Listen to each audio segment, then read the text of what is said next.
สวัสดีครับทุกท่านครับมื้อเที่ยงของเมื่อวานนะครับก็เป็นเมนูก๋วยเตี๋ยวเรือนะครับชามละ20 บาทนะครับก็เป็นเมนูง่ายๆนะครับ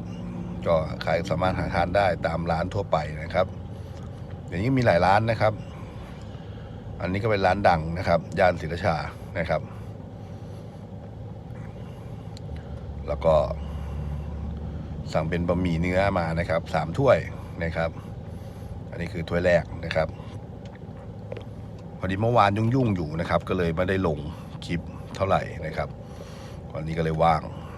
นะครับก็เลยลงของเมื่อวานไปด้วยเลยนะครับ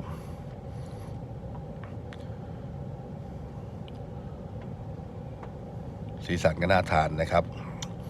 ก็ทานผักใส่ใบโหระพาใส่ใบผักชีไปเรื่อย